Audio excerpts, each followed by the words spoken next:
Karl Marx was born on May 5, 1818, the son of the lawyer Heinrich Marx and Henriette Pressburg. His father was descended from an old family of Jewish rabbis, but was himself a liberal admirer of the Enlightenment and not religious. He converted to Protestantism a few years before Karl was born to escape restrictions still imposed upon Jews in Prussia. His mother was of Dutch Jewish origin. Life and work. Karl Marx studied at the Friedrich Wilhelm Gymnasium in Trier, and at the universities of Bonn and Berlin. His doctoral thesis, Differens der Demokritischen und Epikurischen Naturphilosophie, was accepted at the University of Jena on April 15, 1841. In 1843 he married Jenny von Westphalen, daughter of Baron von Westphalen, a High Prussian government official. Marx's university studies covered many fields, but centered around philosophy and religion.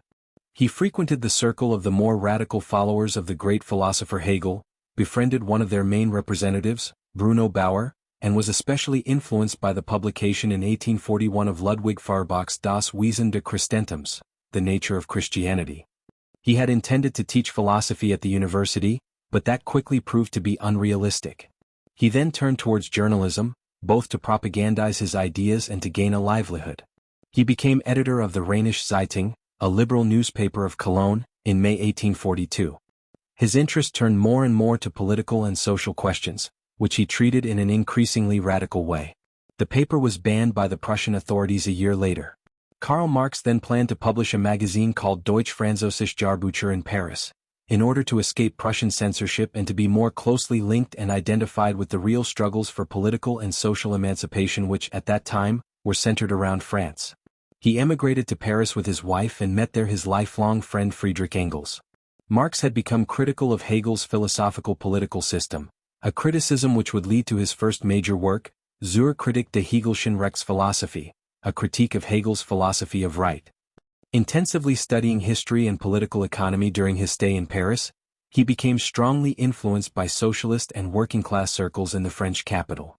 With his Paris manuscripts, Ökonomisch-philosophische Manuskript 1844, he definitely became a communist, i.e. a proponent of collective ownership of the means of production.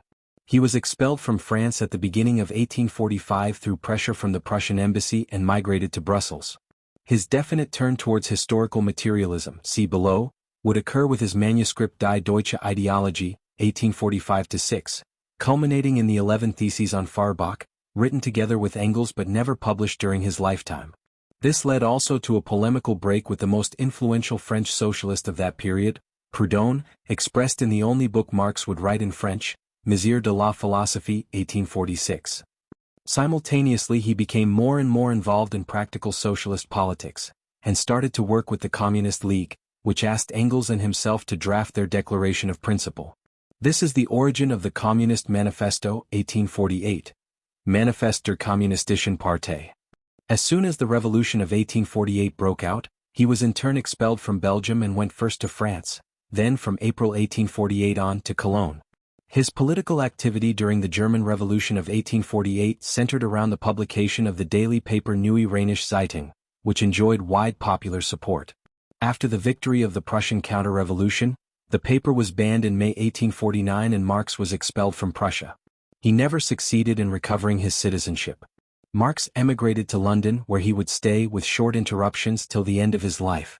For 15 years his time would be mainly taken up with economic studies, which would lead to the publication first of Zur Kritik der politischen Ökonomie, 1859, and later of Das Kapital, Volume 1, 1867.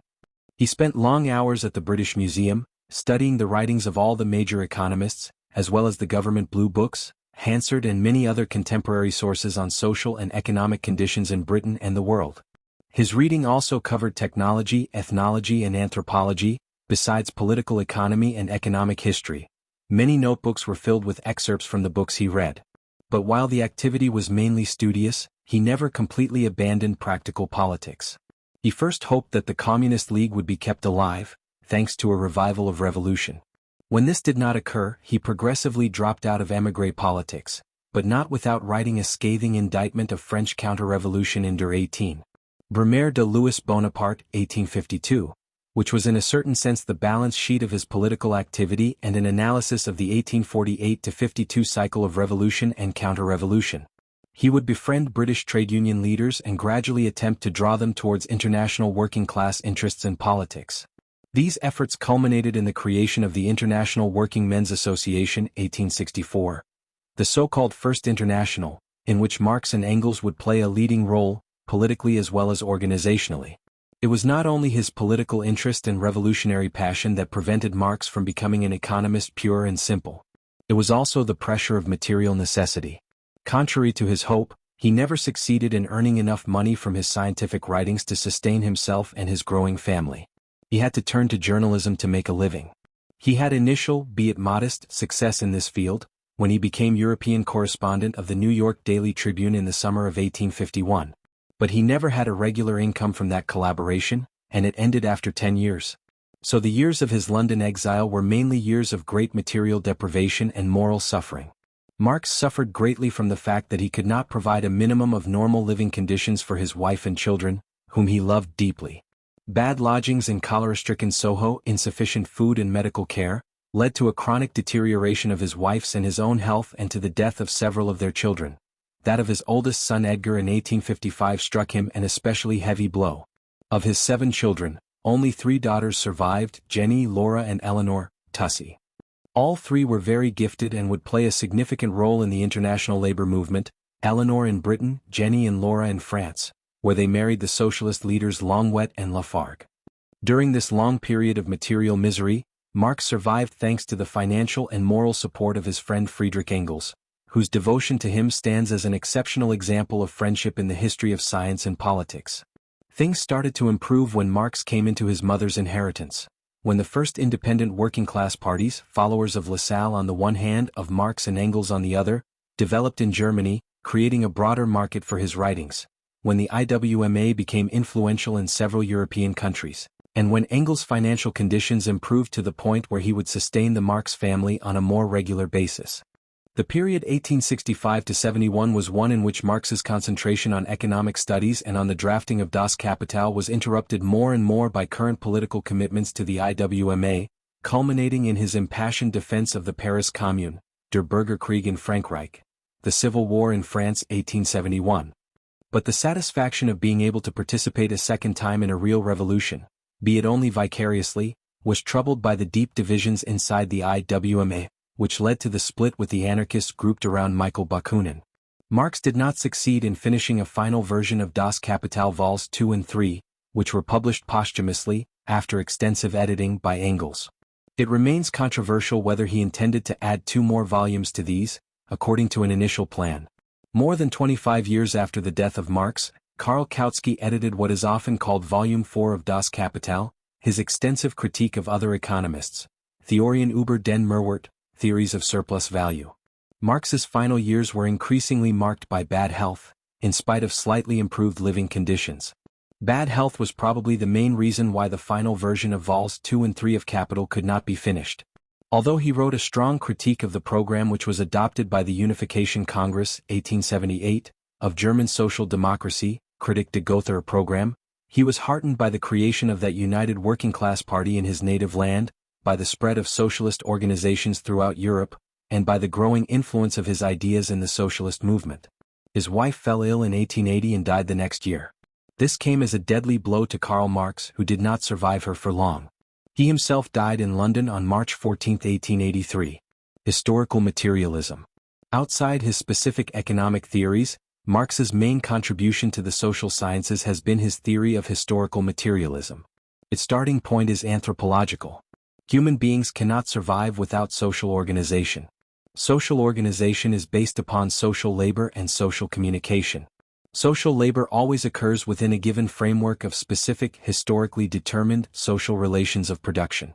These social relations of production determine in the last analysis all other social relations, including those of social communication. It is social existence which determines social consciousness and not the other way around. Historical materialism posits that relations of production which become stabilized and reproduce themselves are structures which can no longer be changed gradually, piecemeal. They are modes of production. To use Hegel's dialectical language, which was largely adopted and adapted by Marx, they can only change qualitatively through a complete social upheaval, a social revolution or counter-revolution. Quantitative changes can occur within modes of production, but they do not modify the basic structure. In each mode of production, a given set of relations of production constitutes the basis infrastructure, on which is erected a complex superstructure, encompassing the state and the law, except in classless society, ideology, religion, philosophy, the arts, morality, etc. Relations of production are the sum total of social relations which human beings establish among themselves in the production of their material lives. They are therefore not limited to what actually happens at the point of production. Humankind could not survive, i.e. produce, if there did not exist specific forms of circulation of goods, e.g. between producing units, circulation of tools and raw materials, and between producing units and consumers. A priori allocation of goods determines other relations of production than does allocation of goods through the market. Partial commodity production, what Marx calls simple commodity production, or petty commodity production, Einfachwaren production, also implies other relations of production than does generalized commodity production. Except in the case of classless societies, modes of production centered around prevailing relations of production are embodied in specific class relations which, in the last analysis, overdetermine relations between individuals. Historical materialism does not deny the individual's free will, his attempts to make choices concerning his existence according to his individual passions, his interests as he understands them, his convictions, his moral options, etc. What historical materialism does state is, 1. That these choices are strongly predetermined by the social framework, education, prevailing ideology and moral values, variance of behavior limited by material conditions, etc. 2. That the outcome of the collision of millions of different passions, interests and options is essentially a phenomenon of social logic and not of individual psychology. Here, class interests are predominant.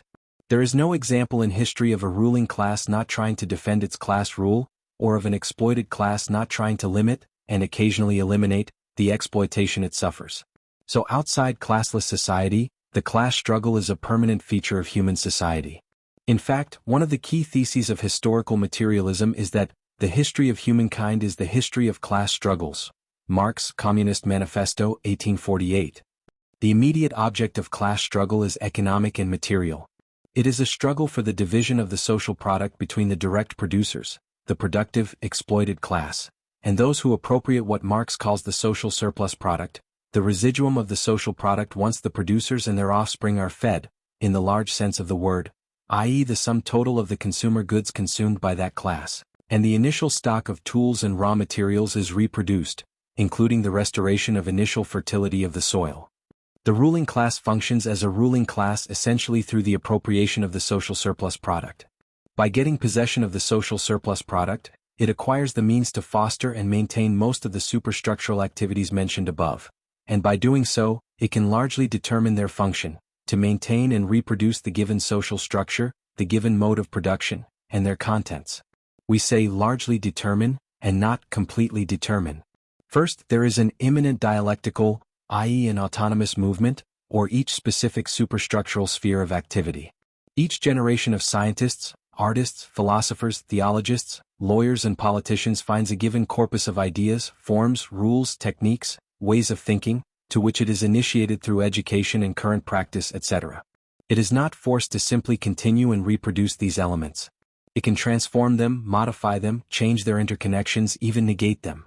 Again, historical materialism does not deny that there is a specific history of science, a history of art, a history of philosophy, a history of political and moral ideas, a history of religion, etc., which all follow their own logic. It tries to explain why a certain number of scientific, artistic, philosophical, ideological, juridical changes or even revolutions occur at a given time and in given countries, quite different from other ones which occurred some centuries earlier elsewhere. The nexus of these revolutions with given historical periods is a nexus of class interests. Second, each social formation, i.e. a given country in a given epoch, while being characterized by predominant relations of production, i.e. a given mode of production at a certain phase of its development, includes different relations of production which are largely remnants of the past, but also sometimes nuclei of future modes of production. Thus there exists not only the ruling class and the exploited class characteristic of that prevailing mode of production, capitalists and wage earners under capitalism. There also exist remnants of social classes which were predominant when other relations of production prevailed and which, while having lost their hegemony, still manage to survive in the interstices of the new society. This is for example the case with petty commodity producers, peasants, handicraftsmen, small merchants, semi-feudal landowners and even slave owners, in many already predominantly capitalist social formations throughout the 19th and part of the 20th centuries. Each of these social classes has its own ideology, its own religious and moral values, which are intertwined with the ideology of the hegemonic ruling class, without becoming completely absorbed by that. Third, even after a given ruling class, e.g. the feudal or semi-feudal nobility, has disappeared as a ruling class, its ideology can survive through sheer force of social inertia and routine, custom. The survival of traditional Ancien Regime Catholic ideology in France during a large part of the 19th century, in spite of the sweeping social, political and ideological changes ushered in by the French Revolution, is an illustration of that rule. Finally, Marx's statement that the ruling ideology of each epoch is the ideology of the ruling class, another basic tenet of historical materialism, does not express more than it actually says. It implies that other ideologies can exist side by side with that ruling ideology without being hegemonic.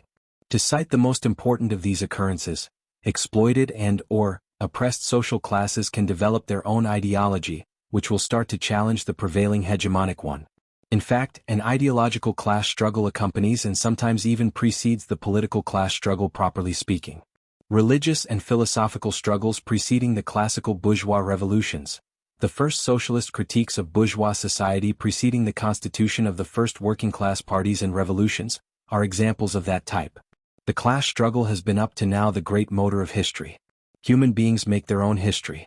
No mode of production can be replaced by another one without deliberate actions by large social forces, i.e. without social revolutions, or counter-revolutions. Whether these revolutions or counter-revolutions actually lead to the long-term implementation of deliberate projects of social reorganization is another matter altogether. Very often, their outcome is to a large extent different from the intention of the main actors.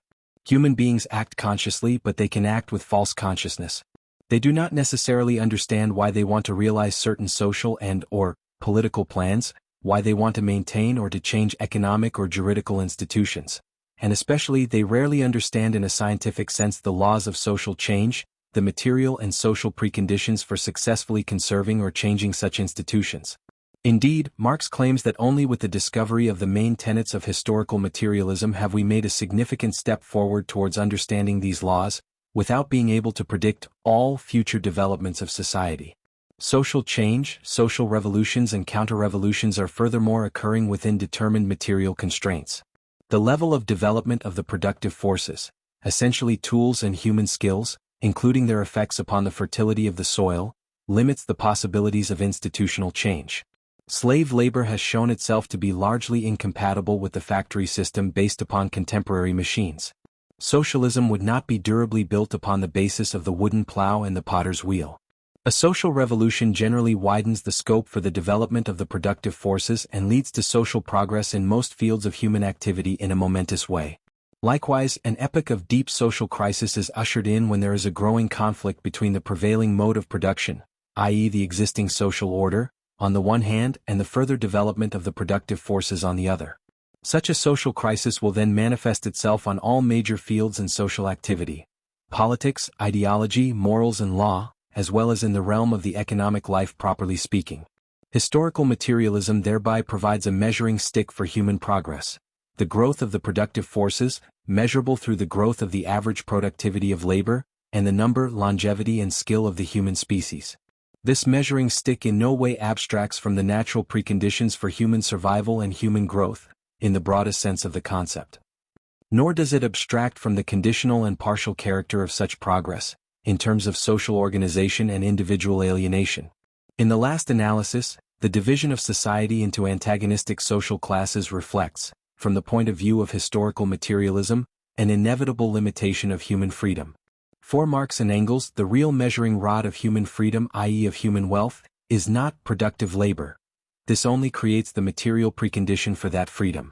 The real measuring rod is leisure time, not in the sense of time for doing nothing, but in the sense of time freed from the iron necessity to produce and reproduce material livelihood, and therefore disposable for all-round and free development of the individual talents, wishes, capacities, potentialities, of each human being. As long as society is too poor, as long as goods and services satisfying basic needs are too scarce, only part of society can be freed from the necessity to devote most of its life to work for a livelihood, i.e. of forced labor, in the anthropological/sociological sense of the word, that is in relation to desires, aspirations and talents, not to a juridical status of bonded labor.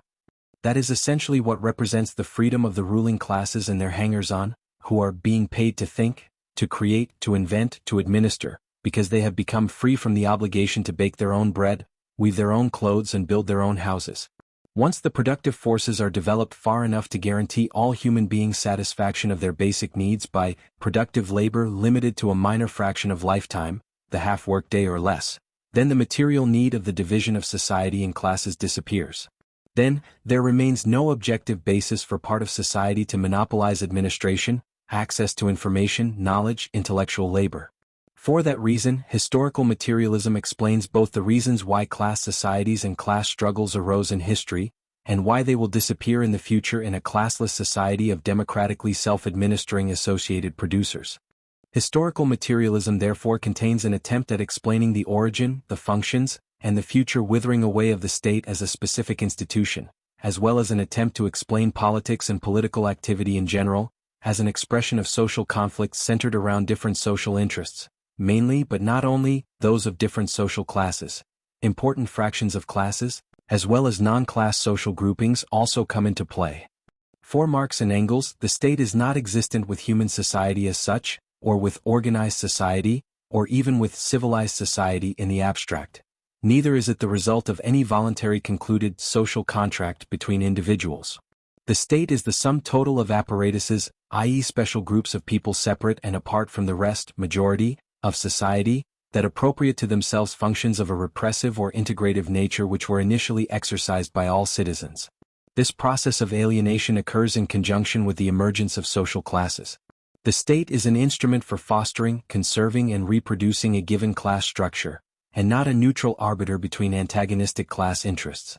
The emergence of a classless society is therefore closely intertwined, for adherence to historical materialism, with the process of withering away of the state, i.e. of gradual devolution to the whole of society, self-management, self-administration, of all specific functions today exercised by special apparatuses, i.e. of the dissolution of these apparatuses.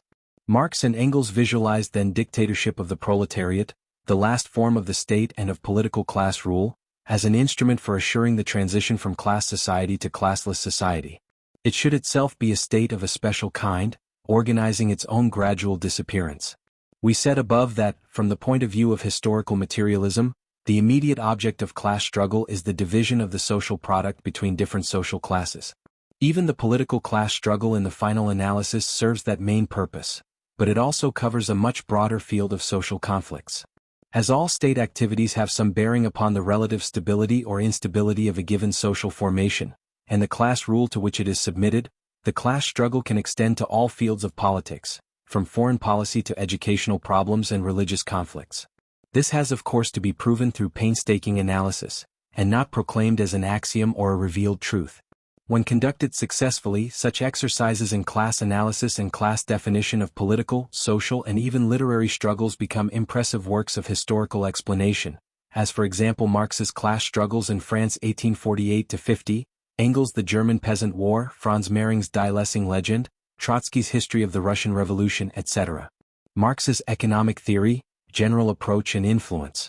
A general appraisal of Marx's method of economic analysis is called for prior to an outline of his main economic theories, theses and hypotheses. Marx is distinct from most important economists of the 19th and 20th centuries in that he does not consider himself at all an economist, pure and simple. The idea that economic science as a special science completely separate from sociology, history, anthropology etc. cannot exist, underlies most of his economic analysis. Indeed, historical materialism is an attempt at unifying all social sciences, if not all sciences about humankind, into a single science of society. For sure, within the framework of this general science of society, economic phenomena could and should be submitted to analysis as specific phenomena. So economic theory, economical science, have a definite autonomy after all, but is only a partial and relative one. Probably the best formula for characterizing Marx's economic theory would be to call it an endeavor to explain the social economy. This would be true in a double sense.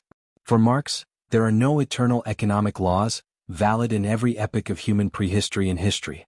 Each mode of production has its own specific economic laws, which lose their relevance once the general social framework has fundamentally changed.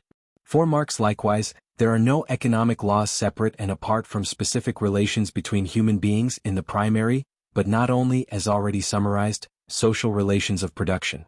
All attempts to reduce economic problems to purely material, objective ones, to relations between things, or between things and human beings, would be considered by Marx as manifestations of mystification, of false consciousness, expressing itself through the attempted reification of human relations. Behind relations between things, economic science should try to discover the specific relations between human beings which they hide. Real economic science has therefore also a demystifying function compared to vulgar economic, which takes a certain number of things for granted without asking the question, are they really only what they appear to be? From where do they originate? What explains these appearances? What lies behind them? Where do they lead? How could they, will they, disappear? Problem blindheit, the refusal to see that facts are generally more problematic than they appear at first sight, is certainly not a reproach one could address to Marx's economic thought. Marx's economic analysis is therefore characterized by a strong ground current of historical relativism, with a strong recourse to the genetical and evolutionary method of thinking. That is why the parallel with Darwin has often been made, sometimes in an excessive way. The formula genetic structuralism has also been used in relation to Marx's general approach to economic analysis. Be that as it may, one could state that Marx's economic theory is essentially geared to the discovery of specific laws of motion for successive modes of production. While his theoretical effort has been mainly centered around the discovery of these laws of motion for capitalist society, his work contains indications of such laws, different ones to be sure, for pre-capitalist and post-capitalist social formations too. The main link between Marx's sociology and anthropology on the one hand, and his economic analysis on the other, lies in the role of social labor as the basic anthropological feature underlying all forms of social organization. Social labor can be organized in quite different forms, thereby giving rise to quite different economic phenomena, facts. Basically different forms of social labor organization lead to basically different sets of economic institutions and dynamics, following basically different logics, obeying basically different laws of motion. All human societies must assure the satisfaction of a certain number of basic needs, in order to survive and reproduce themselves. This leads to the necessity of establishing some sort of equilibrium between socially recognized needs, i.e. current consumption and current production. But this abstract banality does not tell us anything about the concrete way in which social labor is organized in order to achieve that goal. Society can recognize all individual labor as immediately social labor. Indeed, it does so in innumerable primitive tribal and village communities, as it does in the contemporary kibbutz. Directly social labor can be organized in a despotic or in a democratic way, through custom and superstition as well as through an attempt at applying advanced science to economic organization, but it will always be immediately recognized social labor, inasmuch as it is based upon a priori assignment of the producers to their specific work, again, irrespective of the form this assignation takes, whether it is voluntary or compulsory, despotic or simply through custom etc. But when social decision-taking about work assignation and resource allocation closely tied to it, is fragmented into different units operating independently from each other, as a result of private control, property, of the means of production, in the economic and not necessarily the juridical sense of the word, then social labor in turn is fragmented into private labors which are not automatically recognized as socially necessary ones, whose expenditure is not automatically compensated by society. Then the private producers have to exchange parts or all of their products in order to satisfy some or all of their basic needs. Then these products become commodities. The economy becomes a partial or generalized market economy. Only by measuring the results of the sale of his products can the producer or owner ascertain what part of his private labor expenditure has been recognized, compensated, as social labor and what part has not. Even if we operate with such simple analytical tools as directly social labor, private labor, socially recognized social labor, we have to make quite an effort at abstracting from immediately apparent phenomena in order to understand their relevance for economic analysis. This is true for all scientific analysis in natural as well as in social sciences. Marx's economic analysis as presented in his main books has not been extremely popular reading. But then, there are not yet so many scientists in these circumstances. This has nothing to do with any innate obscurity of the author, but rather with the nature of scientific analysis as such. The relatively limited number of readers of Marx's economic writings, the first English paperback edition of Das Kapital appeared only in 1974, is clearly tied to Marx's scientific rigor, his effort at a systematic and all-sided analysis of the phenomena of the capitalist economy. But while his economic analysis lacked popularity, his political and historical projections became more and more influential. With the rise of independent working-class mass parties, an increasing number of these proclaimed themselves as being guided or influenced by Marx, at least in the epoch of the Second and the Third Internationals, roughly the half-century from 1890 till 1940. Beginning with the Russian Revolution of 1917, a growing number of governments and of states claimed to base their policies and constitutions on concepts developed by Marx. Whether this was illegitimate or not is another question. But the fact itself testifies to Marx's great influence on contemporary social and political developments, evolutionary and revolutionary alike. Likewise, his diffused influence on social science, including academic economic theory, goes far beyond general acceptance or even substantial knowledge of his main writings. Some key ideas of historical materialism and of economic analysis which permeate his work, e.g. that economic interests to a large extent influence, if not determine, political struggles, that historic evolution is linked to important changes in material conditions, that economic crises, the business cycle, are unavoidable under conditions of capitalist market economy, have become near platitudes. It is sufficient to notice how major economists and historians strongly denied their validity throughout the 19th century and at least until the 1920s, to understand how deep has been Marx's influence on contemporary social science in general. Marx's labor theory of value. As an economist, Marx is generally situated in the continuity of the great classical school of Adam Smith and Ricardo. He obviously owes a lot to Ricardo, and conducts a current dialogue with that master in most of his mature economic writings. Marx inherited the labor theory of value from the classical school. Here the continuity is even more pronounced, but there is also a radical break. For Ricardo, labor essentially a numeraire, which enables a common computation of labor and capital as basic elements of production costs. For Marx, labor is value. Value is nothing but that fragment of the total labor potential existing in a given society in a certain period, e.g. a year or a month, which is used for the output of a given commodity, at the average social productivity of labor existing then and there, divided by the total number of these commodities produced, and expressed in hours or minutes, days, week, months of labor. Value is therefore essentially a social, objective and historically relative category. It is social because it is determined by the overall result of the fluctuating efforts of each individual producer, under capitalism, of each individual firm or factory. It is objective because it is given once the production of a given commodity is finished and is thus independent from personal or collective valuations of customers on the marketplace, and it is historically relative because it changes with each important change, progress or regression, of the average productivity of labor in a given branch of output, including in agriculture and transportation. This does not imply that Marx's concept of value is in any way completely detached from consumption. It only means that the feedback of consumers' behavior and wishes upon value is always mediated through changes in allocation of labor inputs in production, labor seen as subdivided into living labor and dated, labor i.e. tools and raw materials. The market emits signals to which the producing units react.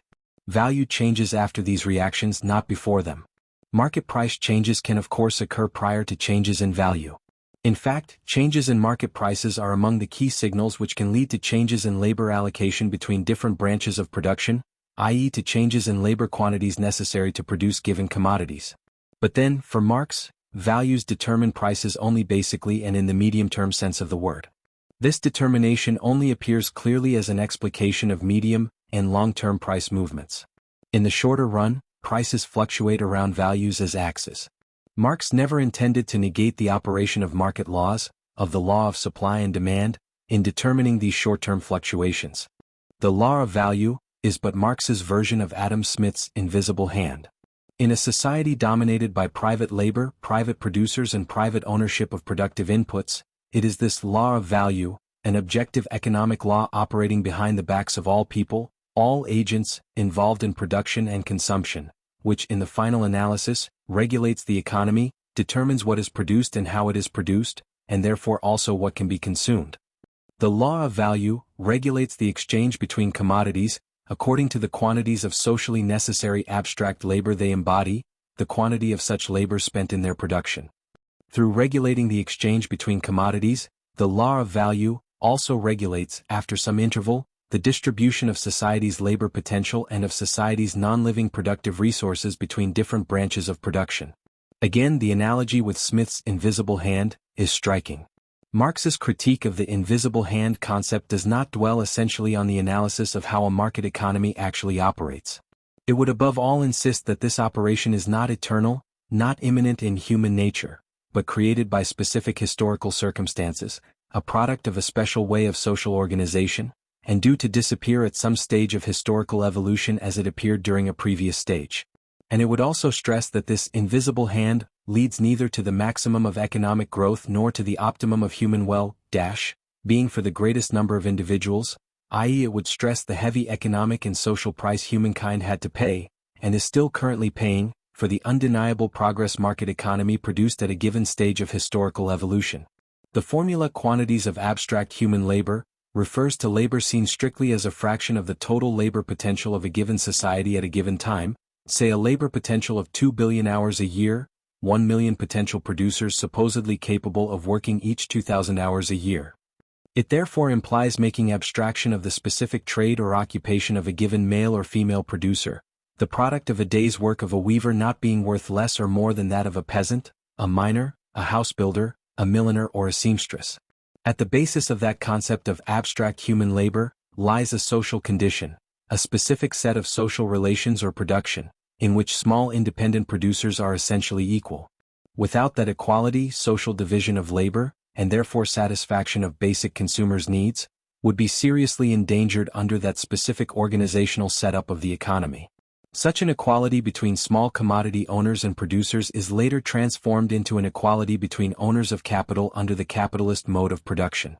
But the concept of homogeneity of productive human labor, underlying that of abstract human labor as the essence of value, does not imply a negation of the difference between skilled and unskilled labor. Again, a negation of that difference would lead to breakdown of the necessary division of labor, as would any basic heterogeneity of labor inputs in different branches of output. It would then not pay to acquire skills. Most of them would disappear. So Marx's labor theory of value in an internally coherent way leads to the conclusion that 1 hour of skilled labor represents more value than 1 hour of unskilled labor, say represents the equivalent of 1.5 hours of unskilled labor.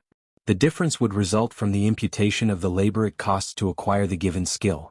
While an unskilled laborer would have a labor potential of 120,000 hours during his adult life, a skilled laborer would only have a labor potential of 80,000 hours, 40,000 hours being used for acquiring, maintaining and developing his skill. Only if 1 hour of skilled labor embodies the same value of 1.5 hours of unskilled labor, will the equality of all economic agents be maintained under these circumstances, i.e. will it pay economically to acquire a skill? Marx himself never extensively dwelled on this solution of the so-called reduction problem. This remains indeed one of the most obscure parts of his general economic theory. It has led to some generally rather mild controversy. Much more heat has been generated by another facet of Marx's labor theory of value, the so-called transformation problem. Indeed, from Bohm-Baruch writing a century ago, in the 1880s, till the recent contribution of Sraffa, 1960, and Steedman, 1977, the way Marx dealt with the transformation of values into prices of production, in Capital Volume 3 has been considered by many of his critics as the main problem of his system, including being a reason to reject the labor theory of value out of hand. The problem arises out of the obvious modification in the functioning of a market economy when capitalist commodity production substitutes itself for simple commodity production. In simple commodity production, with generally stable technology and stable, or easily reproducible, tools, living labor is the only variable of the quantity and subdivision of social production. The mobility of labor is the only dynamic factor in the economy. As Engels pointed out in his addendum to Capital Volume 3, Marx, G. pages 1034-7, in such an economy, commodities would be exchanged at prices which would be immediately proportional to values, to the labor inputs they embody. But under the capitalist mode of production this is no longer the case. Economic decision-taking is not in the hands of the direct producers. It is in the hands of the capitalist entrepreneurs in the wider sense of the word, bankers, distributors of credit, playing a key role in that decision-taking, besides entrepreneurs in the productive sector properly speaking. Investment decisions, i.e. decisions for creating, expanding, reducing or closing enterprises, determine economic life. It is the mobility of capital and not the mobility of labor which becomes the motive force of the economy. Mobility of labor becomes essentially an epiphenomenon of the mobility of capital. Capitalist production is production for profit. Mobility of capital is determined by existing or expected profit differentials. Capital leaves branches, countries, regions, with lower profits or profit expectations, and flows towards branches, countries, regions, with higher ones. These movements lead to an equalization of the rate of profit between different branches of production. But approximately equal returns on all invested capital, at least under conditions or prevailing free competition, coexist with unequal proportions of inputs of labor in these different branches. So there is a disparity between the direct value of a commodity and its price of production, that price of production being defined by Marx as the sum of production costs, costs of fixed capital and raw materials plus wages, and the average rate of profit multiplied with the capital spent in the given production. The so-called transformation problem relates to the question of whether a relation can nevertheless be established between value and these prices of production. What is the degree of coherence or incoherence of the relation with the law of value, the labor theory of value in general, and what is the correct quantitative way to express that relation if it exists? We shall leave aside here the last aspect of the problem, to which extensive analysis has recently been devoted, Mandel and Freeman, 1984. From Marx's point of view, there is no incoherence between the formation of prices of production and the labor theory of value.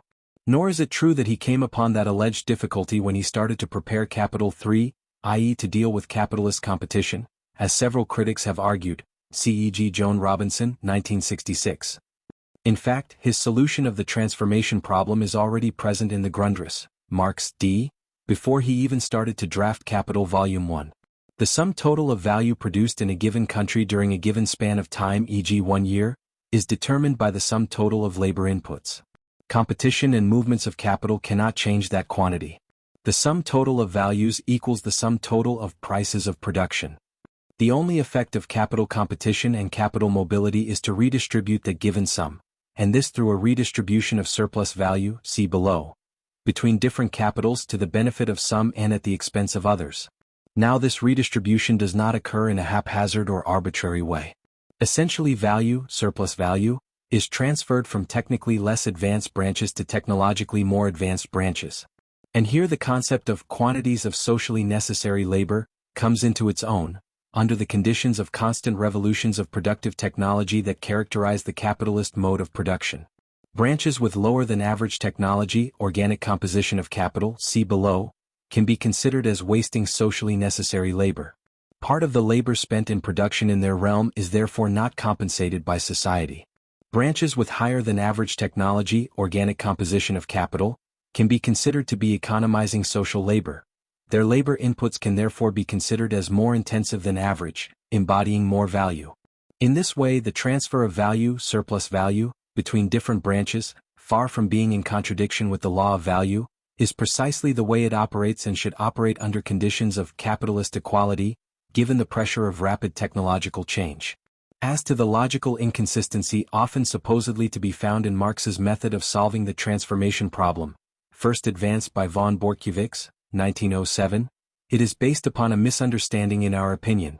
It is alleged that in his transformation schemas, or tables, Marx G. pages 255-6, Marx calculates inputs in values and outputs in prices of production, thereby omitting the feedback effect of the latter on the former. But that feedback effect is unrealistic and unnecessary, once one recognizes that inputs are essentially data. Movements of capital posterior to the purchase of machinery or raw materials, including ups and downs of prices of finished products produced with these raw materials, cannot lead to a change in prices and therefore of profits of the said machinery and raw materials, on sales which have already occurred. What critics present as an inconsistency between values and prices of production, is simply a recognition of two different time frameworks, cycles, in which the equalization of the rate of profit has been achieved, a first one for inputs and a second, later one for outputs. Marx's theory of rent. The labor theory of value defines value as the socially necessary quantity of labor determined by the average productivity of labor of each given sector of production. But these values are not mathematically fixed data. They are simply the expression of a process going on in real life, under capitalist commodity production. So this average is only ascertained in the course of a certain time span. There is a lot of logical argument and empirical evidence to advance the hypothesis that the normal time span for essentially modifying the value of commodities is the business cycle, from one crisis of overproduction, recession, to the next one. Before technological progress and/or, better, more rational, labor organization etc. determines a more than marginal change, in general, decline, in the value of a commodity, and the crisis eliminates less efficient firms, there will be a coexistence of firms with various individual values of a given commodity in a given branch of output, even assuming a single market price. So, in his step-for-step approach towards explaining the immediate phenomena, facts of economic life, like prices and profits by their essence, Marx introduces at this point of his analysis a new mediating concept, that of market value, Marx G. ch. 10. The market value of a commodity is the individual value of the firm, or a group of firms, in a given branch of production, around which the market price will fluctuate. That market value is not necessarily the mathematical, weighted, average of labor expenditure of all firms of that branch. It can be below, equal or above that average for a certain period, generally less than the duration of the business cycle, at least under free competition, according to whether social demand is saturated, just covered or to an important extent not covered by current output plus existing stocks. In these three cases respectively, the most efficient firms, the firms of average efficiency, or even firms with labor productivity below average, will determine the market value of that given commodity.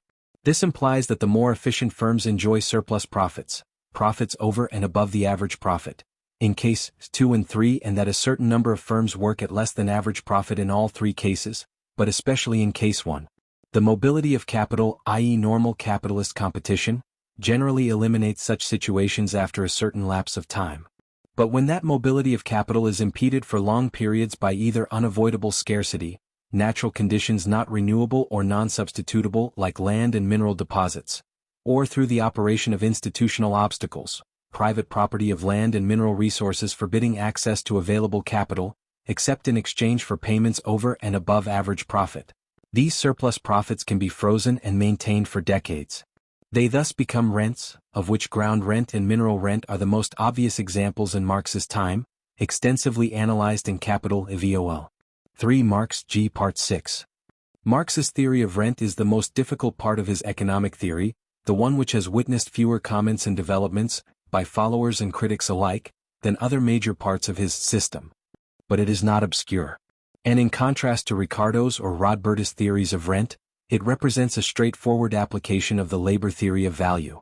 It does not imply any emergence of supplementary value, surplus value, profits, in the market in the process of circulation of commodities, which is anathema to Marx and to all consistent upholders of the labor theory of value. Nor does it in any way suggest that land or mineral deposits create value. It simply means that in agriculture and mining less productive labor, as in the general case analyzed above, determines the market value of food or minerals, and that therefore more efficient farms and mines enjoy surplus profits which Marx calls differential, land and mining, rent. It also means that as long as productivity of labor in agriculture is generally below the average of the economy as a whole, or more correctly, that the organic composition of capital, the expenditure in machinery and raw materials as against wages, is inferior in agriculture to that of industry and transportation, the sum total of surplus value produced in agriculture will accrue to landowners plus capitalist farmers taken together, and will not enter the general process of redistribution of profit throughout the economy as a whole.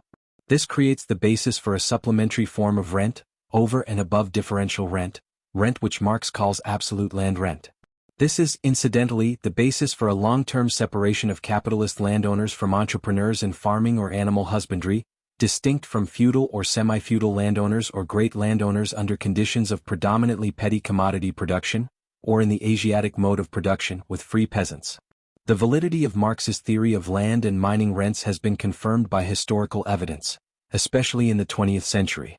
Not only has history substantiated Marx's prediction that, in spite of the obstacle of land and mining rent, mechanization would end up by penetrating food and raw materials production too, as it has for a long time dominated industry and transportation, thereby causing a growing decline of differential rent. This has occurred increasingly in agriculture in the last 25 to 50 years, first in North America and then in Western Europe and even elsewhere. It has also demonstrated that once the structural scarcity of food disappears, the institutional obstacle, private property, loses most of its efficiency as a brake upon the mobility of capital. Therefore, the participation of surplus value produced in agriculture in the general process of profit equalization throughout the economy cannot be prevented anymore. Thereby absolute rent tends to wither away and, with it, the separation of land ownership from entrepreneurial farming and animal husbandry. It is true that farmers can then fall under the sway of the banks, but they do so as private owners of their land which becomes mortgaged, not as sharecroppers or entrepreneurs renting land from separate owners.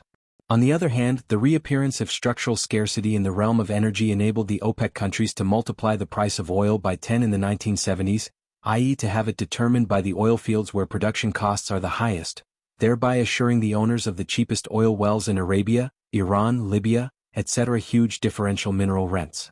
Marx's theory of land and mineral rent can be easily extended into a general theory of rent, applicable to all fields of production where formidable difficulties of entry limit mobility of capital for extended periods of time. It thereby becomes the basis of a Marxist, theory of monopoly and monopoly surplus profits, i.e. in the form of cartel rents, Hilferding 1910, or of technological rent, Mandel 1972. Lenin's and Bukharin's theories of surplus profit are based upon analogous but not identical reasoning, Bukharin 1914-1926. Lenin 1917. But in all these cases of general application of the Marxist theory of rent, the same caution should apply as Marx applied to his theory of land rent.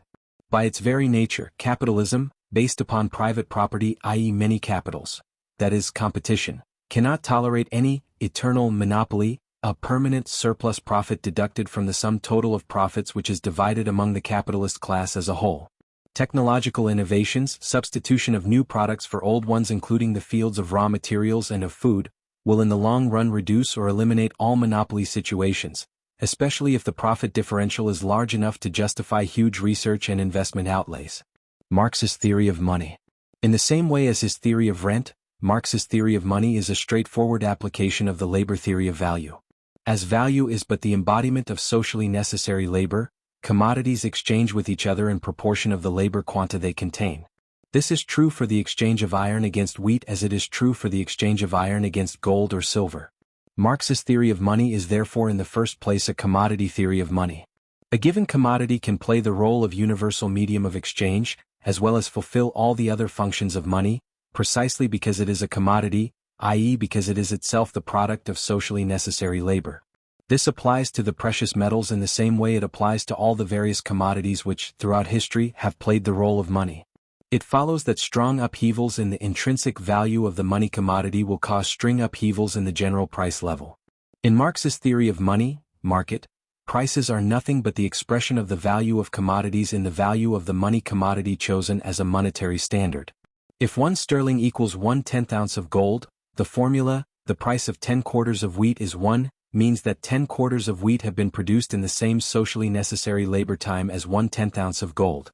A strong decrease in the average productivity of labor in gold mining, as a result for example of a depletion of the richer gold veins, will lead to a general depression of the average price level, all other things remaining equal.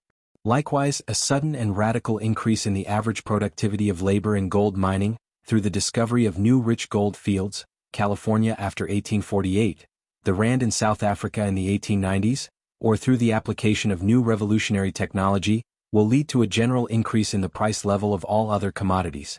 Leaving aside short-term oscillations, the general price level will move in medium, and long-term periods according to the relation between the fluctuations of the productivity of labor in agriculture and industry on the one hand, and the fluctuations of the productivity of labor in gold mining, if gold is the money commodity, on the other.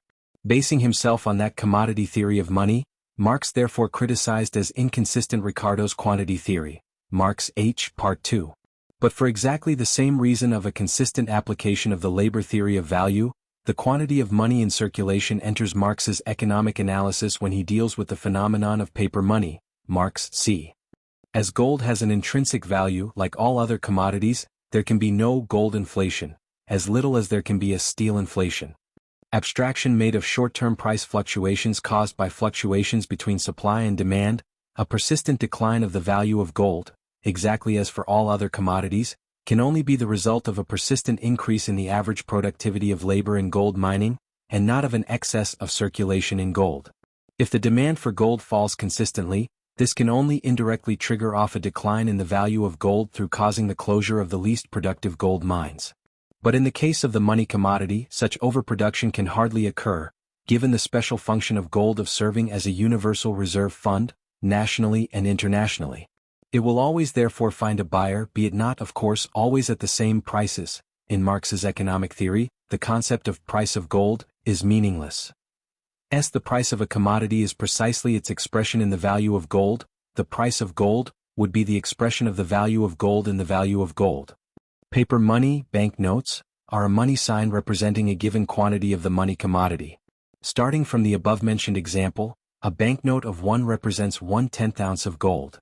This is an objective fact of life, which no government or monetary authority can arbitrarily alter.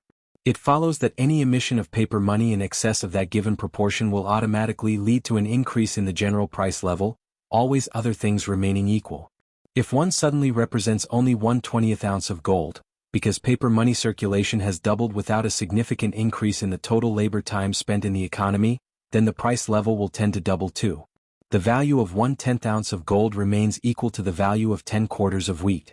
But as 1/10 ounce of gold is now represented by 2 in paper banknotes instead of being represented by 1, the price of wheat will move from 1 to 2 for 10 quarters, from 2 shillings to 4 shillings a quarter before the introduction of the decimal system.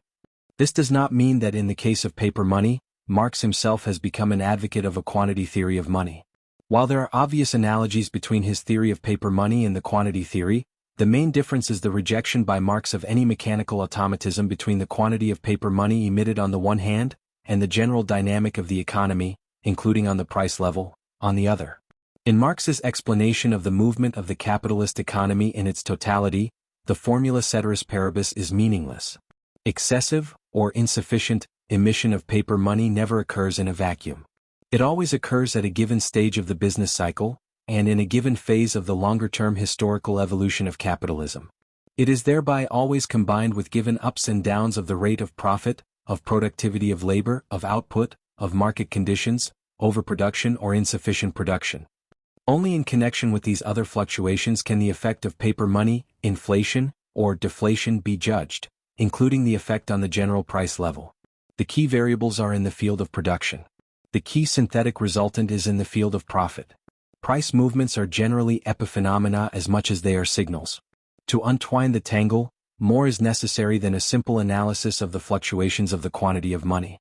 Only in the case of extreme runaway inflation of paper money would this be otherwise, and even in that border case, relative price movements, different degrees of price increases for different commodities, would still confirm that, in the last analysis, the law of value rules and not the arbitrary decisions of the central bank, or any other authority controlling or emitting paper money. Marx's theory of surplus value.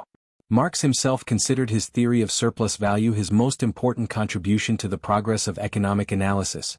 Marx L. Letter to Engels of August 24, 1867. It is through this theory that the wide scope of his sociological and historical thought enables him simultaneously to place the capitalist mode of production in his historical context, and to find the roots of its inner economic contradictions and its laws of motion in the specific relations of production on which it is based. As said before, Marx's theory of classes is based on the recognition that in each class-based society, part of society, the ruling class, appropriates the social surplus product. But that surplus product can take 3 essentially different forms, or a combination of them. It can take the form of straightforward unpaid surplus labor, as in the slave mode of production, early feudalism or some sectors of the Asian mode of production, unpaid corvée labor for the empire. It can take the form of goods appropriated by the ruling class in the form of use values pure and simple, the products of surplus labor, as under feudalism when feudal rent is paid in a certain amount of produce rent, or in its more modern remnants such as sharecropping. And it can take a money form like money rent in the final phases of feudalism, and capitalist profits. Surplus value is essentially just that, the money form of the social surplus product, or what amounts to the same, the money product of surplus labor. It has therefore a common root with all other forms of surplus product: unpaid labor. This means that Marx's theory of surplus value is basically a deduction, or residual, theory of the ruling class's income. The whole social product, the net national income, is produced in the course of the process of production, exactly as the whole crop is harvested by the peasants. What happens on the market, or through appropriation of the produce, is a distribution or redistribution of what already has been created. The surplus product, and therefore also its money form, surplus value, is the residual of that new, net, social product, income, which remains after the producing classes have received their compensation, under capitalism, their wages. This deduction theory of the ruling class's income is thus ipso facto an exploitation theory. Not in the ethical sense of the word, although Marx and Engels obviously manifested a lot of understandable moral indignation at the fate of all the exploited throughout history, and especially at the fate of the modern proletariat, but in the economical one. The income of the ruling classes can always be reduced in the final analysis to the product of unpaid labor. That is the heart of Marx's theory of exploitation. That is also the reason why Marx attached so much importance to treating surplus value as a general category, over and above profits, themselves subdivided into industrial profits, bank profits, commercial profits, etc., interest and rent, which are all part of the total surplus product produced by wage labor. It is this general category which explains both the existence, the common interest, of the ruling class, all those who live off surplus value, and the origins of the class struggle under capitalism. Marx likewise laid bare the economic mechanism through which surplus value originates. As the basis of that economic mechanism is the huge social upheaval which started in Western Europe in the 15th century and slowly spread over the rest of the continent and all other continents. In many so-called underdeveloped countries, it is still going on to this day.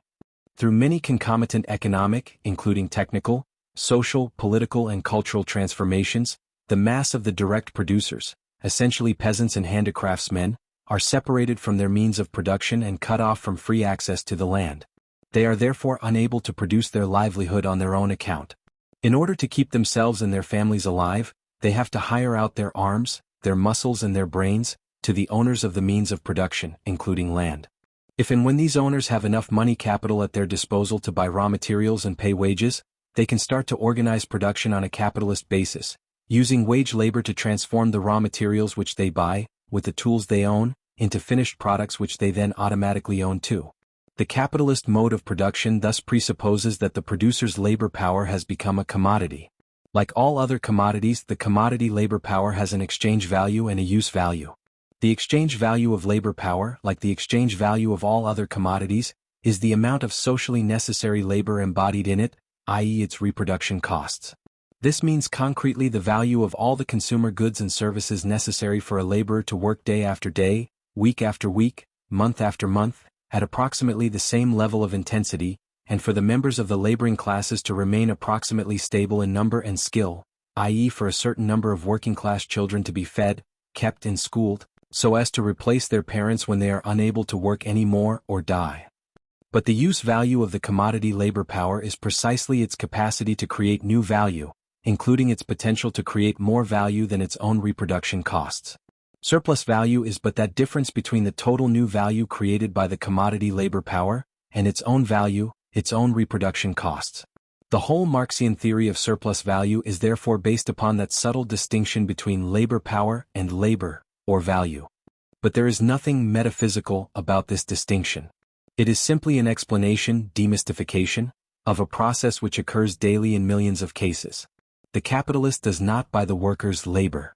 If he did that, there would be obvious theft, for the worker's wage is obviously smaller than the total value he adds to that of the raw materials in the course of the process of production.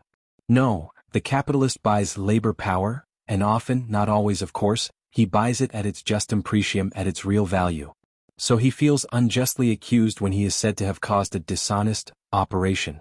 The worker is victim not of vulgar theft but of a social setup which condemns him first to transform his productive capacity into a commodity, then to sell that labor power on a specific market, the labor market, characterized by institutional inequality, and finally to content himself with the market price he can get for that commodity, irrespective of whether the new value he creates during the process of production exceeds that market price, his wage, by a small amount, a large amount, or an enormous amount. The labor power the capitalist has bought adds value to that of the used-up raw materials and tools, machinery, buildings, etc. If and until the point of time this added value is inferior or equal to the worker's wages, surplus value cannot originate. But in that case, the capitalist has obviously no interest in hiring wage labor. He only hires it because that wage labor has the quality, the use value, to add to the raw material's value more than its own value, i.e. its own wages. This additional added value, the difference between total value added and wages, is precisely surplus value. Its emergence from the process of production is the precondition for the capitalist's hiring workers, for the existence of the capitalist mode of production. The institutional inequality existing on the labor market, masked for liberal economists, sociologists and moral philosophers alike by juridical equality, arises from the very fact that the capitalist mode of production is based upon generalized commodity production, generalized market economy. This implies that a propertyless laborer who owns no capital, who has no reserves of larger sums of money but who has to buy his food and clothes, pay his rent and even elementary public transportation for journeying between home and workplace, in a continuous way in exchange of money, is under the economic compulsion to sell the only commodity he possesses, to wit his labor power, also on a continuous basis. He cannot withdraw from the labor market until the wages go up. He cannot wait. But the capitalist, who has money reserves, can temporarily withdraw from the labor market. He can lay his workers off, can even close or sell his enterprise and wait a couple of years before starting again in business. This institutional difference makes price determination of the labor market a game with loaded dice, heavily biased against the working class. One just has to imagine a social setup in which each citizen would be guaranteed an annual minimum income by the community, irrespective of whether he is employed or not, to understand that wage determination, under these circumstances, would be quite different from what it is under capitalism. In such a setup, the individual would really have the economic choice whether to sell his labor power to another person or a firm, or not. Under capitalism, he has no choice. His is forced by economic compulsion to go through that sale, practically at any price. The economic function and importance of trade unions for the wage earners also clearly arises from that elementary analysis. For it is precisely the workers' combination, and their assembling a collective resistance fund, what was called by the first French unions caisses de resistance, reserve deposits, which enables them, for example, to a strike, to withdraw the supply of labor power temporarily from the market so as to stop a downward trend of wages or induce a wage increase. There is nothing unjust in such a temporary withdrawal of the supply of labor power, as there are constant withdrawals of demand for labor power by the capitalists, sometimes on a huge scale never equaled by strikes. Through the functioning of strong labor unions, the working class tries to correct, albeit partially and modestly, the institutional inequality on the labor market of which it is a victim, without ever being able to neutralize it durably or completely. It cannot neutralize it durably because in the very way in which capitalism functions there is a powerful built-in corrective in favor of capital: the inevitable emergence of an industrial reserve army of labor. There are three key sources for that reserve army: the mass of pre-capitalist producers and self-employed, independent peasants, handicraftsmen, tradespeople, professional people, small and medium-sized capitalists, the mass of housewives and to a lesser extent children, the mass of the wage earners themselves who potentially can be thrown out of employment. The first two sources have to be visualized not only in each capitalist country seen separately but on a world scale, through the operations of international migration. They are still unlimited to a great extent, although the number of wage earners the world over, including agricultural wage laborers, has already passed the 1 billion mark. As for the third source, while it is obviously not unlimited, if wage labor would disappear altogether, if all wage laborers would be fired, surplus value production would disappear too.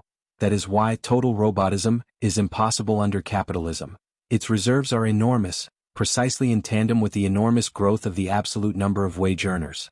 The fluctuations of the industrial reserve army are determined both by the business cycle and by long-term trends of capital accumulation.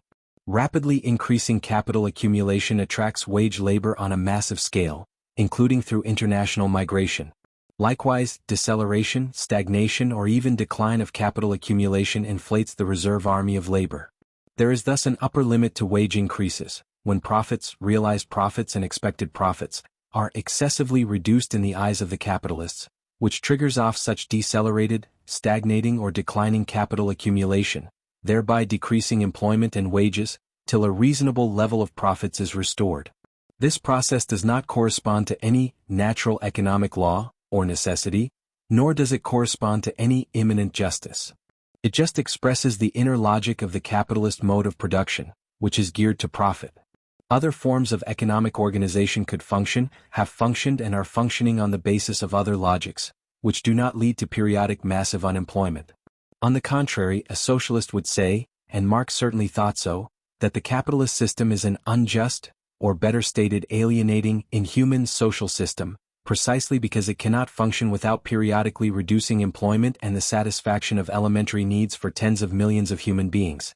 Marx's theory of surplus value is therefore closely intertwined with a theory of wages which is far away from Malthus's, Ricardo's or the early socialists, like Ferdinand Lassalle's, iron law of wages, in which wages tend to fluctuate around the physiological minimum. That crude theory of absolute pauperization of the working class under capitalism, attributed to Marx by many authors, Popper, 1945 et al., is not Marx's at all, as many contemporary authors have convincingly demonstrated. See among others Rozdilsky, 1968. Such an iron law of wages is essentially a demographic one, in which birth rates and the frequency of marriages determine the fluctuation of employment and unemployment and thereby the level of wages. The logical and empirical inconsistencies of such a theory are obvious. Let it be sufficient to point out that while fluctuations in the supply of wage laborers are considered essential, fluctuations in the demand for labor power are left out of the analysis. It is certainly a paradox that the staunch opponent of capitalism, Karl Marx, pointed out already in the middle of the 19th century the potential for wage increases under capitalism, even though not unlimited in time and space. Marx also stressed the fact that for each capitalist wage increases of other capitalist workers are considered increases of potential purchasing power, not increases in costs. Marx d. Marx distinguished two parts in the worker's wage, two elements of reproduction costs of the commodity labor power. One is purely physiological and can be expressed in calories and energy quanta. This is the bottom below which the wage cannot fall without destroying slowly or rapidly the worker's labor capacity. The second one is historical moral, as Marx calls it, Marx I, and consists of those additional goods and services which a shift in the class relationship of forces, such as a victorious class struggle, enables the working class to incorporate into the average wage, the socially necessary, recognized, reproduction costs of the commodity labor power, e.g. paid holidays after the French general strike of June 1936.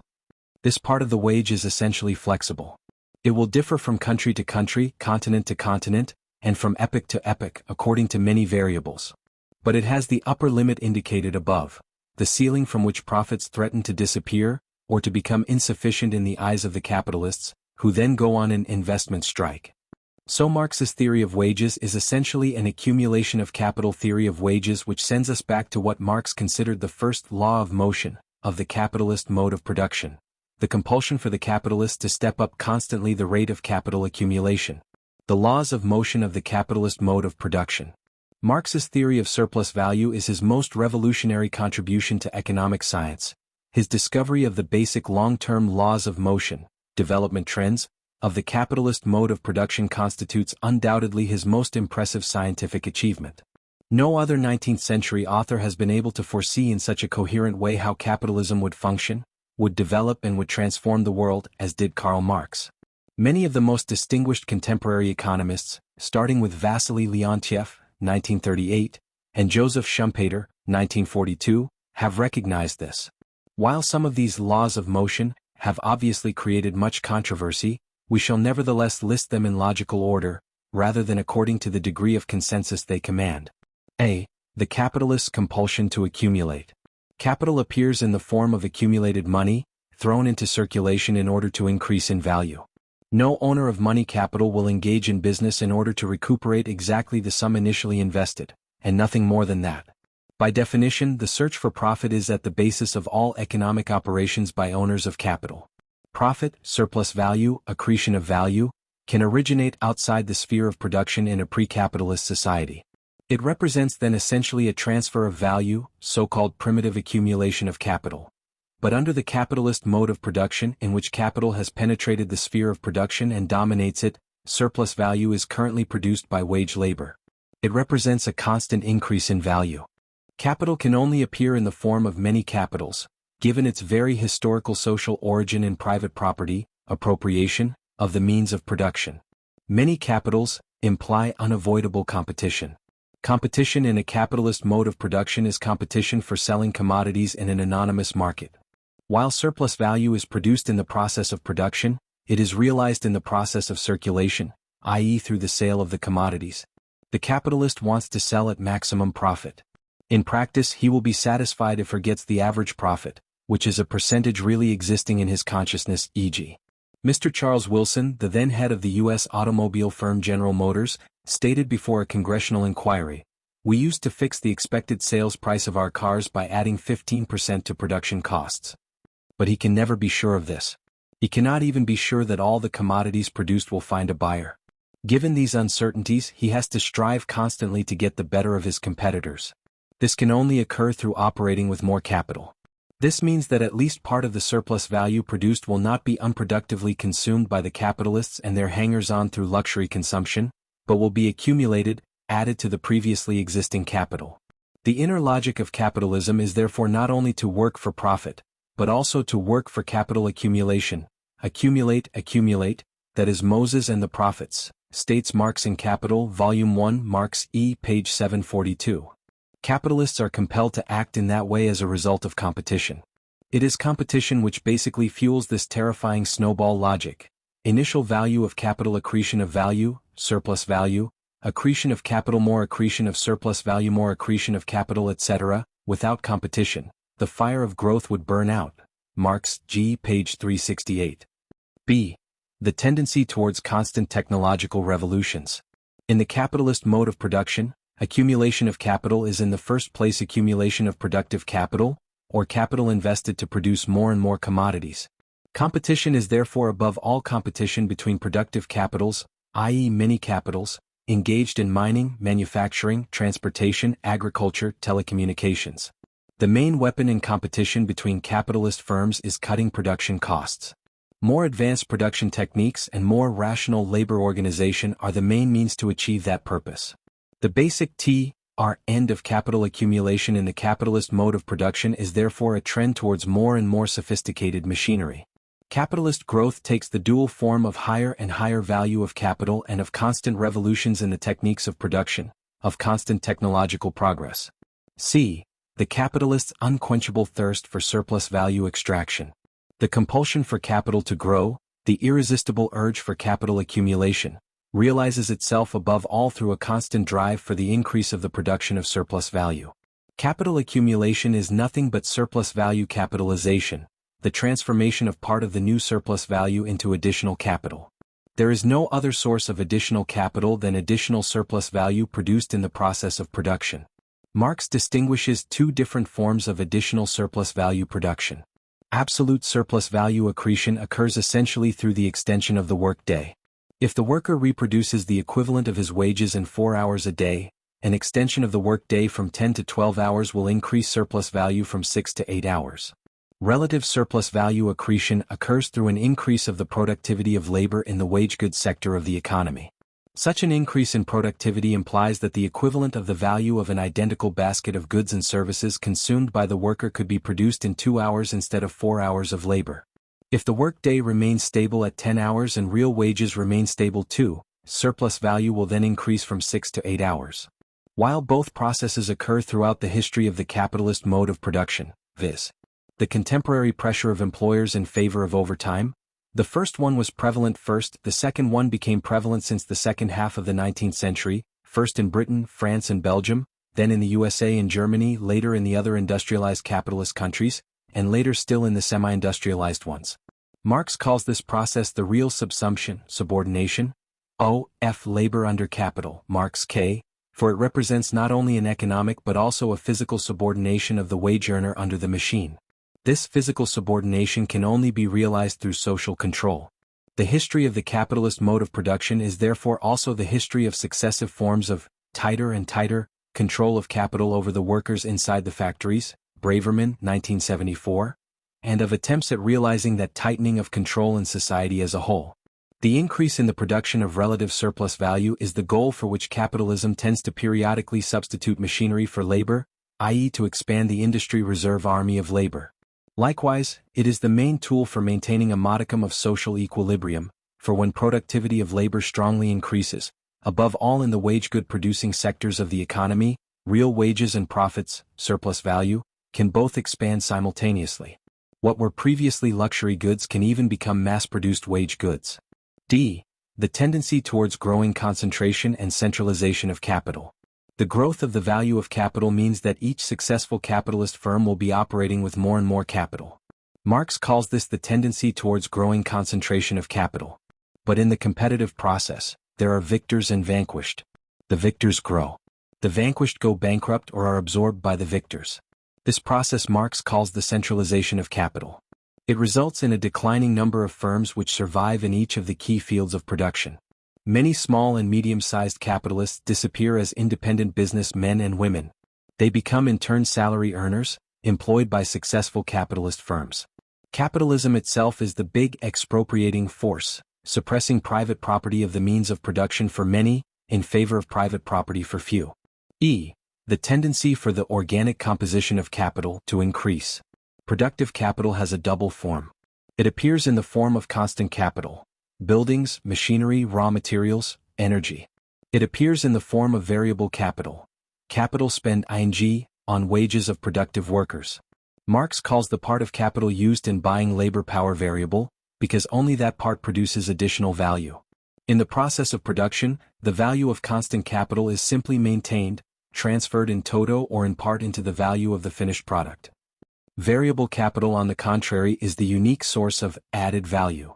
Marx postulates that the basic historic trend of capital accumulation is to increase investment in constant capital at a quicker pace than investment in variable capital. The relation between the two he calls the organic composition of capital. This is both a technical/physical relation. A given production technique implies the use of a given number of productive wage earners, even if not in an absolutely mechanical way, and a value relation. The trend towards an increase in the organic composition of capital is therefore a historical trend towards basically labor-saving technological progress. This tendency has often been challenged by critics of Marx. Living in the age of semi-automation and robotism, it is hard to understand that challenge. The conceptual confusion on which this challenge is mostly based is an operation with the National Wage Bill, i.e. a confusion between wages in general and variable capital, which is only the wage bill of productive labor. A more correct index would be the part of the labor costs in total production costs per manufacturing and mining sector. It is hard to deny that this proportion shows a downward secular trend. F. The tendency of the rate of profit to decline. For the workers, the basic relation they are concerned with is the rate of surplus value, i.e. the division of value added by them between wages and surplus value.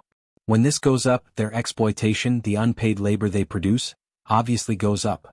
For the capitalists, however, this relationship is not meaningful.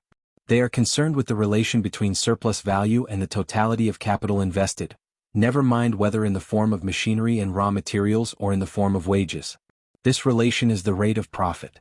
It is a function of two variables, the organic composition of capital and the rate of surplus value. If the value of constant capital is represented by C, the value of variable capital, wages of productive workers, by V and surplus value by S, the rate of profit will be S/C plus V. This can be rewritten as S/V/C/V plus 1, with the two variables emerging. Marx postulates that the increase in the rate of surplus value S/V has definite limits, while the increase in the organic composition of capital C/V has practically none, automation, robotism. There will therefore be a basic tendency for the rate of profit to decline. This is, however, absolutely true only on a very long-term, i.e. essentially secular, basis. In other time frameworks, the rate of profit can fluctuate under the influence of countervailing forces. Constant capital can be devalorized, through capital-saving technical process, and through economic crises, see below. The rate of surplus value can be strongly increased in the short or medium term, although each strong increase makes a further increase more difficult. Marx, D. pages 335-6, and capital can flow to countries e.g. third world ones, or branches e.g. service sectors, where the organic composition of capital is significantly lower than in the previously industrialized ones, thereby raising the average rate of profit. Finally, the increase in the mass of surplus value, especially through the extension of wage labor in general, i.e. the total number of workers, offsets to a large extent the depressing effects of moderate declines of the average rate of profit. Capitalism will not go out of business if the mass of surplus value produced increases only from 10 to 17 billion pounds, while the total mass of capital has moved from 100 to 200 billion, and capital accumulation will not stop under these circumstances, nor necessarily slow down significantly. It would be sufficient to have the unproductively consumed part of surplus value pass e.g. from £3 to £2 billion, to obtain a rate of capital accumulation of 15/200, i.e. 7.5%, even higher than the previous one of 7/100, in spite of a decline of the rate of profit from 10 to 8.5%. G. The inevitability of class struggle under capitalism. One of the most impressive projections by Marx was that of the inevitability of elementary class struggle under capitalism. Irrespective of the social global framework or of their own historical background, wage earners will fight everywhere for higher real wages and a shorter workday. They will form elementary organizations for the collective instead of the individual sale of the commodity labor power, i.e. trade unions. While at the moment Marx made that projection there were less than 500,000 organized workers in at the most half a dozen countries in the world, today trade unions encompass hundreds of millions of wage earners spread around the globe. There is no country, however remote it might be, where the introduction of wage labor has not led to the appearance of workers' coalitions. While elementary class struggle and elementary unionization of the working class are inevitable under capitalism, higher, especially political forms of class struggle, depend on a multitude of variables as to the rapidity with which they extend beyond smaller minorities of each, national working class and internationally. But there too the basic secular trend is clear. There were in 1900 innumerably more conscious socialists than in 1850, fighting not only for better wages but, to use Marx's words, for the abolition of wage labor, Marx I, and organizing working class parties for that purpose. There are today many more than in 1900. H. The tendency towards growing social polarization. From two previously enumerated trends, the trend towards growing centralization of capital and the trend towards the growth of the mass of surplus value, flow the trend towards growing social polarization under capitalism. The proportion of the active population represented by wage labor in general, i.e. by the modern proletariat, which extends far beyond productive workers in and by themselves, increases. The proportion represented by self-employed, small, medium-sized and big capitalists, as well as independent peasants, handicraftsmen, tradespeople and free professions working without wage labor, decreases. In fact, in several capitalist countries, the first category has already passed the 90% mark, while in Marx's time it was below 50% everywhere but in Britain. In most industrialized, imperialist countries, it has reached 80 to 85%. This does not mean that the petty entrepreneurs have tended to disappear. 10 or 15 to 20% out of 30 million people, not to say out of 120 million, still represent a significant social layer. While many small businesses disappear, especially in times of economic depression as a result of severe competition, they also are constantly created, especially in the interstices between big firms, and in new sectors where they play an exploratory role. Also, the overall social results of growing proletarization are not simultaneous with the economic process in and by itself. From the point of view of class consciousness, culture, political attitude, there can exist significant time lags between the transformation of an independent farmer, grocer or doctor into a wage earner, and his acceptance of socialism as an overall social solution for his own and society's ills. But again, the secular trend is towards growing homogeneity, less and less heterogeneity, of the mass of the wage-earning class, and not the other way around. It is sufficient to compare the differences in consumer patterns, attitudes towards unionization or voting habits between manual workers, bank employees and government functionaries in say 1900 and today, to note that they have decreased and not increased. 1. The tendency towards objective socialization of labor. Capitalism starts in the form of private production on a medium-sized scale for a limited number of largely unknown customers, on an uncontrollably wide market, i.e. under conditions of near-complete fragmentation of social labor and anarchy of the economic process. But as a result of growing technological progress, tremendously increased concentration of capital, the conquest of wider and wider markets throughout the world, and the very nature of the labor organization inside large and even medium-sized capitalist factories, a powerful process of objective socialization of labor is simultaneously set in motion. This process constantly extends the sphere of economy in which not blind market laws by conscious decisions and even large-scale cooperation prevail. This is true especially inside mammoth firms. Inside multinational corporations, such planning prevails far beyond the boundaries of nation-states, even the most powerful ones. And inside large-scale factories, but it is also increasingly true for buyer-slash-seller relations in the first place on inter-firm basis, between public authorities and firms, and more often than one thinks between traders and consumers too. In all these instances, the rule of the law of value becomes more and more remote, indirect and discontinuous. Planning prevails on a short and even medium-term basis. Certainly, the economy still remains capitalist. The rule of the law of value imposes itself brutally through the outburst of economic crises.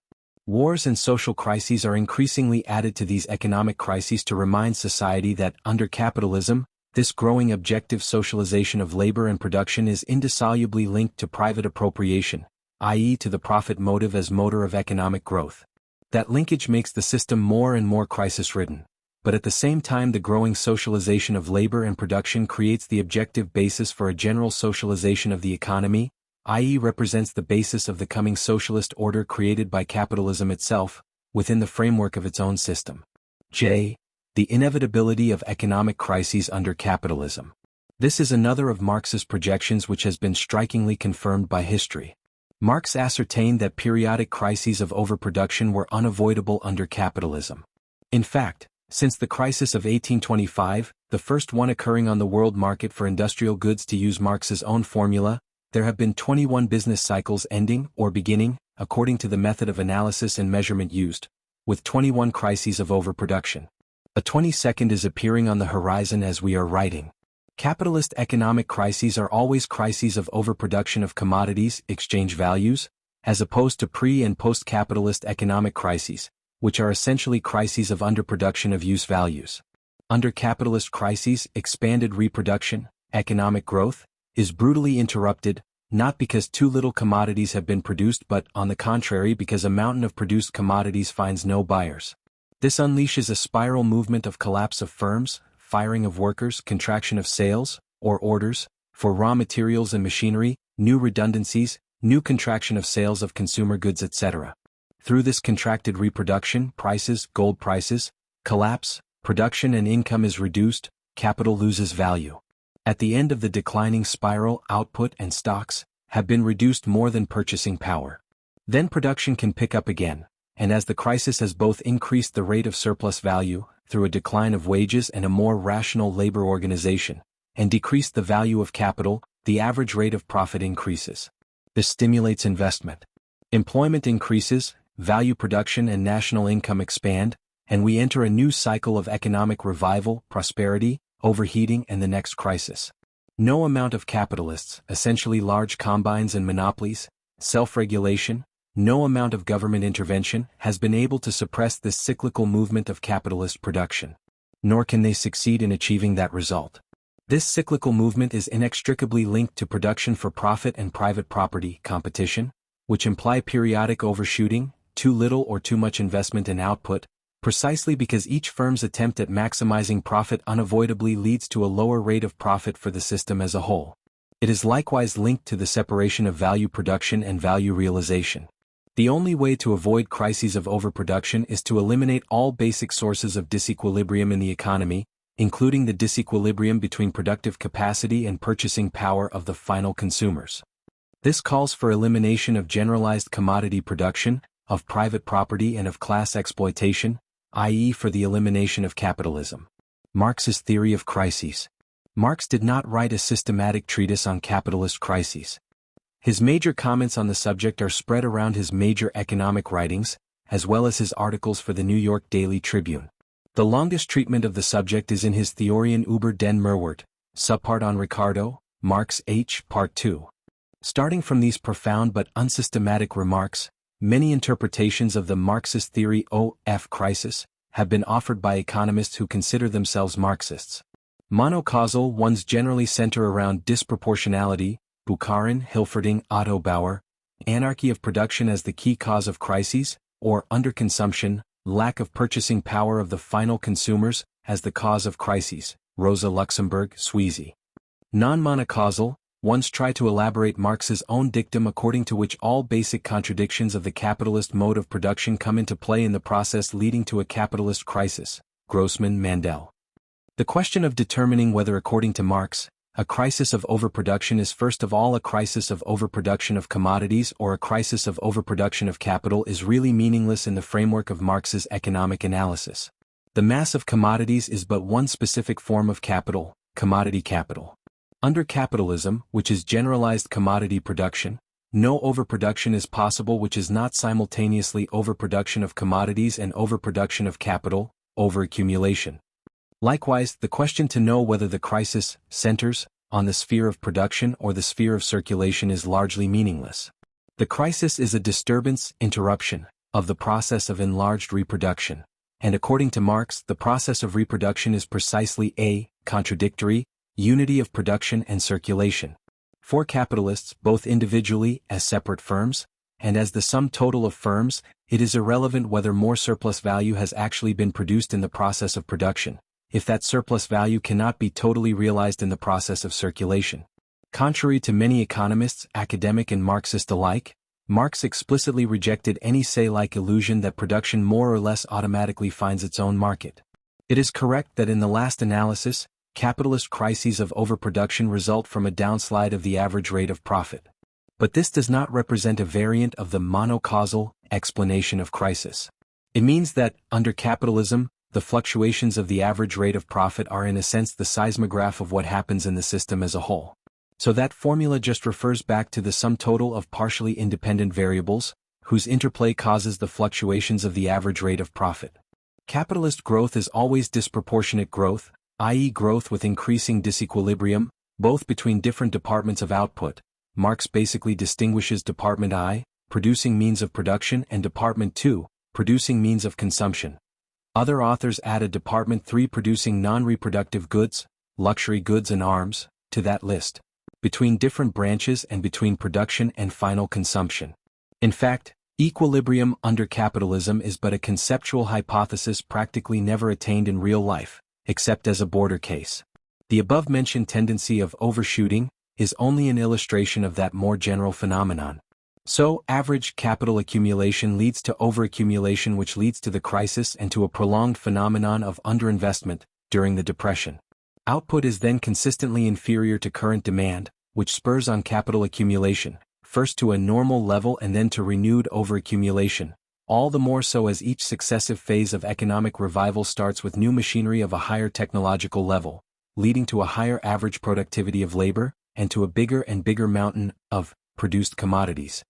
Indeed, the very duration of the business cycle, an average 7.5 years for the last 160 years, seemed for Marx determined by the moral lifetime of fixed capital, i.e. the duration of the reproduction cycle, in value terms, not in possible physical survival, of machinery. The ups and downs of the rate of profit during the business cycle do not reflect only the gyrations of the output/disposable income relation, or of the organic composition of capital. They also express the varying correlation of forces between the major contending classes of bourgeois society, in the first place the short-term fluctuations of the rate of surplus value reflecting major victories or defeats of the working class in trying to uplift or defend its standard of living and its working conditions. Technological progress and labor organization rationalizations are capital's weapons for neutralizing the effects of these fluctuations on the average rate of profit and on the rate of capital accumulation. In general, Marx rejected any idea that the working class or the unions caused the crisis by excessive wage demands. He would recognize that under conditions of overheating and full employment, real wages generally increase, but the rate of surplus value can simultaneously increase too. It can, however, not increase in the same proportion as the organic composition of capital. Hence the decline of the average rate of profit. Hence the crisis. But if real wages do not increase in times of boom, and as they unavoidable decrease in times of depression, the average level of wages during the cycle in its totality would be such as to cause even larger overproduction of wage goods, which would induce an even stronger collapse of investment at the height of the cycle, and in no way help to avoid the crisis. Marx energetically rejected any idea that capitalist production, while it appears as production for production's sake, can really emancipate itself from dependence on final consumption, as alleged e.g. by Tugan-Baranowski. While capitalist technology implies indeed a more and more roundabout way of production, and a relative shift of resources from Department 2 to Department I, that is what the growing organic composition of capital really means after all, it can never develop the productive capacity of Department I without developing the medium, and long-term the productive capacity of Department 2 too, admittedly at a slower pace and in a lesser proportion. So any medium or long-term contraction of final consumption, or final consumers' purchasing power, increases instead of eliminates the causes of the crisis. Marx visualized the business cycle as intimately intertwined with a credit cycle, which can acquire a relative autonomy in relation to what occurs in production properly speaking. Marx, G. pages 570-73. An expansion of credit can enable the capitalist system to sell temporarily more goods than the sum of real incomes created in current production plus past savings could buy. Likewise, credit expansion can enable them to invest temporarily more capital than really accumulated surplus value, plus depreciation allowances and recovered value of raw materials, would have enabled them to invest. The first part of the formula refers to net investments, the second to gross investment. But all this is only true temporarily. In the longer run, debts must be paid, and they are not automatically paid through the results of expanded output and income made possible by credit expansion. Hence the risk of a credit or banking crisis, adding fuel to the mass of explosives which cause the crisis of overproduction. Does Marx's theory of crisis imply a theory of an inevitable final collapse of capitalism through purely economic mechanisms? A controversy has raged around this issue, called the collapse or breakdown controversy. Marx's own remarks on the matter are supposed to be enigmatic. They are essentially contained in the famous chapter 32 of Volume I of Capital entitled, The Historical Tendency of Capitalist Accumulation, a section culminating in the battle cry, "The expropriators are expropriated," Marx, page 929. But the relevant paragraphs of that chapter describe in a clearly non-enigmatic way, an interplay of objective and subjective transformations to bring about a downfall of capitalism, and not a purely economic process. They list among the causes of the overthrow of capitalism not only economic crisis and growing centralization of capital, but also the growth of exploitation of the workers and of their indignation and revolt in the face of that exploitation, as well as the growing level of skill, organization and unity of the working class. Beyond these general remarks, Marx, however, goes not go. Marx and Engels on the economy of post-capitalist societies. Marx was disinclined to comment at length about how a socialist or communist economy would operate. He thought such comments to be essentially speculative. Nevertheless, in his major works, especially the Grundriss and Das Kapital, there are some sparse comments on the subject. Marx returns to them at greater length in two works he was to write in the final part of his life, his comments on the Gotha program of United German Social Democracy, Marx, J., and the chapters on economics and socialism he wrote or collaborated with for Engels' Anti-Düring 1878.